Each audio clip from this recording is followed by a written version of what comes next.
Hello friends, ಇವತ್ತು tomato ಬಜ್ಜಿ ರೆಸಿಪಿಯನ್ನು ಈ ಒಂದು ವಿಡಿಯೋ ಮೂಲಕ ಈ ರೆಸಿಪಿನಲ್ಲಿ ತಿಳಿಸ್ಕೊಡ್ತಾ ಇದ್ದೀನಿ. ಅದಕ್ಕೆ ಏನೇನು ಸಾಮಗ್ರಿಗಳನ್ನು ತೆಗೆದುಕೊಂಡಿದ್ದೀನಿ ಅಂತ ಹೇಳ್ತಾ ಹೋಗ್ತೀನಿ. ಮೊದಲನೇದಾಗಿ ಟೊಮ್ಯಾಟೊ ಬಜ್ಜಿ ಆಗಿರೋದ್ರಿಂದ ಟೊಮ್ಯಾಟೊ ಹಣ್ಣನ್ನು ಕಟ್ ಮಾಡಿ ಚೆನ್ನಾಗಿ ತೊಳೆದು ಇಷ್ಟು ಒಂದು ಹೋಲನ್ನು ಮಾಡಿ ಒಳಗಡೆ ಇರೋವಂಥ ತಿರುಳನ್ನೆಲ್ಲ ಕಂಪ್ಲೀಟಾಗಿ ತೆಗೆದು ಇಟ್ಕೊಂಡಿದ್ದೀನಿ. ಹುಳಿ ಟೊಮೊಟೊ ಬೇಡ ಅಂದರೆ ಚೆನ್ನಾಗಿ ಹಣ್ಣಾಗಿರ್ತಕ್ಕಂಥ ಜಾಮೂನ್ ಟೊಮೊಟೊವನ್ನು ತಗೊಂಡು ಸ್ವಲ್ಪನೇ ಹೋಲ್ ಮಾಡಿ ಅಂದರೆ ತಿರುಳನ್ನೆಲ್ಲ ಕಂಪ್ಲೀಟಾಗಿ ಆಚೆಗೆ ಬರೋ ಅಷ್ಟು ಹೋಲ್ ಮಾಡಿಕೊಂಡ್ರೆ ಸಾಕು.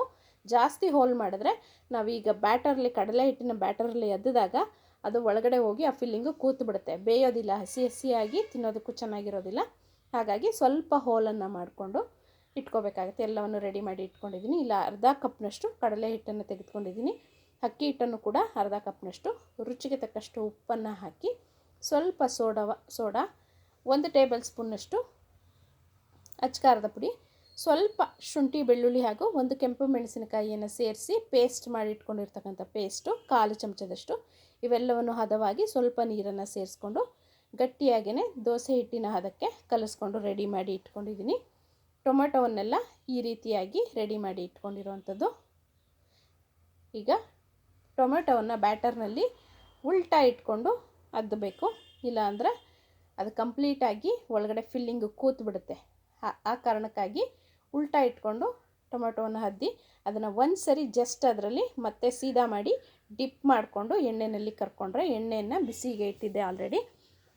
ಎಣ್ಣೆ ಬಿಸಿಯಾದ ನಂತರದಲ್ಲಿ ಉಲ್ಟಾ ಏನು ಒಂದು ಕೋಟಿಂಗ್ ಒಂದು ಲೇಯರ್ ಕೂತಿರುತ್ತೆ, ಅದಾದಮೇಲೆ ಜಸ್ಟ್ ಒಂದು ಸರಿ ಸೀದಾ ಮಾಡಿ ಡಿಪ್ ಮಾಡಿಕೊಂಡ್ರೆ ಆಯಿತು. ಒಂದು ಕೋಟು ಕೆಳಗಡೆ ಸೈಡಲ್ಲಿ ತಳದಲ್ಲೂ ಕೂರಬೇಕು, ಅಷ್ಟಾದರೆ ಸಾಕಾಗುತ್ತೆ. ಇಲ್ಲಾಂದರೆ ಕಂಪ್ಲೀಟ್ ಫಿಲ್ಲಿಂಗು ಒಳಗಡೆ ಕೂತ್ಬಿಟ್ರೆ ಚೆನ್ನಾಗಿರೋದಿಲ್ಲ ತಿನ್ನೋದಕ್ಕೆ. ಗೊತ್ತಾಯ್ತಲ್ಲ ಹೇಗೆ ಮಾಡಬೇಕು ಅಂತ. ಇದಕ್ಕಿಂತನೂ ಸಣ್ಣ ಗಾತ್ರದ ಟೊಮೊಟೊ ಬೇಕಿದ್ರೂ ಕೂಡ ತೆಗೆದುಕೊಂಡು ಮಾಡ್ಕೋಬೋದು. ಜಾಮೂನ್ ಟೊಮೊಟೊ ಹಾಗೂ ಇದಕ್ಕಿಂತ ಸಣ್ಣ ಗಾತ್ರದ ಟೊಮೊಟೊದಲ್ಲೂ ಮಾಡಿ ನಾವು ಏನು ಈ ಬಜ್ಜಿ ಬೋಂಡ ಆಲೂಗೆಡ್ಡೆ ಬೋಂಡವನ್ನು ಕರಿತೀವೋ ಅಷ್ಟು ಒಂದು ಹದದಲ್ಲಿ ಕರ್ಕೊಂಡು ಇಟ್ಕೊಂಡ್ರೆ, ರೆಡಿ ಮಾಡಿ ಇಟ್ಕೊಂಡ್ರೆ ಆಯಿತು ಬಿಸಿ ಬಿಸಿಯಾಗಿರ್ತಕ್ಕಂಥ ಟೊಮೊಟೊ ಬಜ್ಜಿ.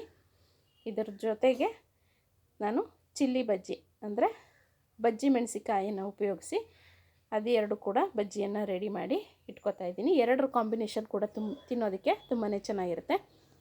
ಈ ಟೊಮೆಟೊ ಬಜ್ಜಿಯೊಂದಿಗೆ ಆದಷ್ಟು ಚಿಲ್ಲಿ ಸಾಸನ್ನೇ ಬಳಸ್ಕೊಂಡು ನಾವು ತಿಂದರೆ ತುಂಬಾ ಚೆನ್ನಾಗಿರುತ್ತೆ ಟೇಸ್ಟು. ಬಿಸಿ ಇರೋವಾಗಲೇ ಆದಷ್ಟು ಚಿಲ್ಲಿ ಸಾಸ್ ಜೊತೆ ತಿನ್ನೋದಕ್ಕೆ ತುಂಬಾ ಚೆನ್ನಾಗಿರುತ್ತೆ.